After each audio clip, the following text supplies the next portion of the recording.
Ya, kembali di Talk to iNews pemirsa, saya ke Ibu Lena kalau terlebih dahulu begitu ya. Kalau Anda lihat sampai dengan sejauh ini dari, elektabilitas pasangan Agus Silvi sejauh mana sih sekarang, Bu? Ya, terima kasih sudah menanyakan ini Mbak Mhm. Rizka, karena kami dalam kesempatan ini ingin mengucapkan terima kasih terhadap survei-survei yang sudah dilakukan, karena ketika awal mendeklar diri sebagai calon, itu elektabilitas pada bulan sebelum September ya, karena 23 September terakhir Mhm. mendaftarkan calon, kemudian selesai itu kan ada survei. Ya, Kami pasangan calon kami ini hanya mendapat 1,9%, Mas oke. Gun-Gun. Mhm. Tetapi terakhir survei yang dilakukan oleh lembaga-lembaga survei yang kredibel itu sudah mencapai angka 15%. Oke. Jadi sementara petahana yang saya lihat kan pelan-pelan dia turun. Ya, apa yang Jadi membuat kami elektabilitas itu pelan-pelan menjadi naik? pelan-pelan naik karena terus terang sebagai pasangan calon yang dianggap sebagai underdog, kami punya keuntungan untuk memotivasi pasangan calon kami dan pendukung-pendukung kami untuk bekerja keras. Mmm, Jadi tidak lengah dan terus bekerja menggarap grassroots, mensosialisasikan bahwa ada pasangan calon yang kami dukung, mhm. yang memang kalau boleh dikatakan mungkin dinilai tidak sepopuler petahana, Ya, kemudian tidak sepopuler Pak Anies yang sudah menjadi menteri. Mhm mhm mhm. public figure secara Mhm. Ya, nasional. Mas Agus sendiri dengan Bu Silvi ini, khususnya Bu Silvi kan baru dikenal di kalangan birokrat. birokrat ya, Di internal ya. Mhm. masyarakat memang di beberapa wilayah ketika menjabat sebagai wali kota Jakarta Pusat, kemudian menjadi pejabat wali kota Jakarta Barat, Ya, menjadi kepala Satpol PP, Bu Silvi sudah cukup dikenal. Hanya oke. saja untuk publik nasional memang belum begitu dikenal, dan untuk dipahami bahwa Pilkada DKI ini rasa-rasa pilpres, Mas Gun-Gun. Jadi Cukup dirasakan juga oleh cukup masing dirasakan pasangan oleh calon ya? masyarakat. Aha, Jadi Bu Silvi ini betul-betul harus kami dongkrak oke. sebagai salah satu tokoh yang juga dikenal secara nasional, Oke, seberapa gitu. besar, keyakinan dari, pasangan Agus Silvi ini sendiri terhadap nama-nama artis yang memang sudah beredar di, kalangan, Agus Silvi itu sendiri? Walaupun mereka sebenarnya adalah, dari kalangan internal begitu, bukan dari artis yang Ya, memang dan sengaja dan diambil. dan beberapa mayoritas mereka adalah anggota DPR RI Iya, 2 periode. seberapa besar peran 2 dari, periode nama-nama artis ini sendiri? dan mereka sudah terlatih ya, mereka sudah terlatih untuk ketika reses misalnya bertemu dengan masyarakat. Mhm, Jadi kami yakin betul bahwa punya potensi sangat besar untuk menaikkan elektabilitas dari pasangan calon asli, mhm, Agus Silvi. mhm mhm. Dan saya memulai memperkenalkan bahwa pasangan calon kami ini adalah asli, Agus Oh, dan oke. Silvi.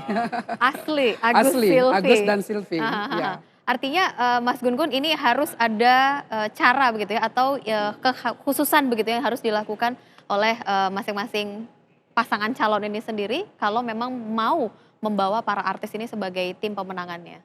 Iya, yang jelas saya melihat semua kandidat itu harus punya branding yang kuat kan. Mhm. Selain juga positioning dan segmenting dalam konteks pemasaran politik Kalau atau kita lihat political tiga marketingnya. pasangan calon ini punya nama yang cukup kuat juga kan? Iya, ini bersyukur ya Mhm. warga DKI. Kenapa? Karena tiga pasangan ini relatif punya kompetensi Ya. yang menurut saya modal dasarnya memadai. Mmm, Tinggal sekarang modal dasar yang memadai itu kan bisa diterima atau tidak oleh halayak pemilih. ya. Yang relatif di DKI ini menariknya masih bisa argumentasi yang basisnya persuasi Mhm. itu dilakukan. Kenapa? Karena ingat swing votersnya juga prosentasenya masih lumayan besar. Ya, masih tinggi. Bu Lena tahu persis tuh. Kenapa? Karena ini kan beruntung ya warga DKI kan ada migrasi yang cukup signifikan Mhm. dari general public, masyarakat awam, masyarakat umum ke atentif, ke publik berperhatian yang dalam konteks budaya politik itu sudah mulai dari subjek ke partisipan. Jadi orang Mhm. sudah mulai banyak beraktivitas politik di luar memilih. Ya. Contohnya misalnya terlibat dalam komunitas relawankah, terlibat dalam political literacy, pendidikan politik macam-macam, Mhm. termasuk juga akses media yang memberi ruang cukup memadai portofolio si kandidat ini kan didorong ke publik lewat beragam kanal. Ya. Contoh misalnya media mainstream seperti televisi, radio, dan koran, termasuk juga media sosial. Oleh karena itu, saya melihat sebenarnya pertarungannya sekarang adalah pertarungan gagasan dan program. Oke. Kenapa? Bukan karena janji ya? Iya, karena gini Mbak Rizka, yang tradisional votersnya kan masing-masing sudah bisa pegang.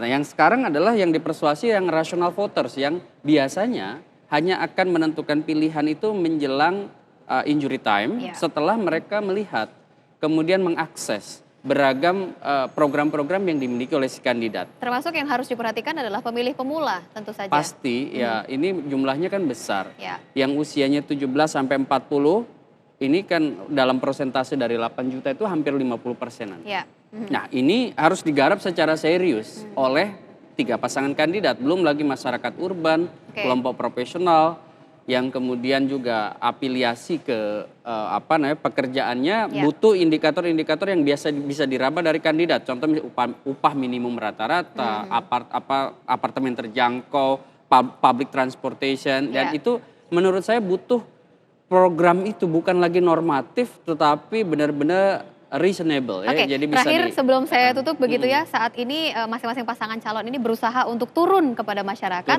Kalau istilah Pak Jokowi belusukan sebenarnya. Walaupun masyarakat menilai bahwa ini belum waktunya kampanye gitu loh. Apa yang bisa dijelaskan kepada publik bahwa apa yang dilakukan sebenarnya oleh pasangan calon ini sendiri adalah bentuk sosialisasi mungkin kalau menurut saya. Jadi gini, setelah mereka jadi kandidat kan ada fase di mana mereka harus mengenalkan brandnya. Kalian tahu persis itu menjadi brand yang kemudian ditawarkan ke pasar pemilih.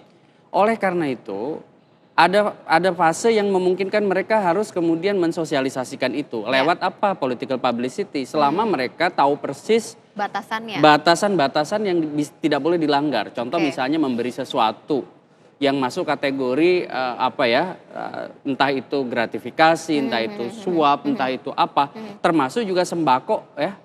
Itu kan harus dihindari itu di masyarakat akar rumput. Yang kedua, dia tidak boleh sekarang ini dalam posisi melanggar beberapa ketentuan yang sudah eksplisit dalam peraturan KPU yang itu masuk kategori kampanye. Kemudian yang ketiga, dia harus tahu persis simpul-simpul nih, karena bagaimanapun dia penetrasi ke simpul pemilih kan. Oleh karena itu sekarang pertarungannya adalah meyakinkan sesuatu yang di luar basis pemilih tradisionalnya gitu. Artinya harus ada rambu-rambu yang memang diketahui oleh masing-masing pasangan calon begitu ya. Sukses Ibu Lena untuk mendongkrak popularitas dan juga elektabilitas dari pasangan calon Agus Silvi begitu ya. Terima kasih dan juga untuk kedua pasangan calon yang lainnya masih ada kesempatan.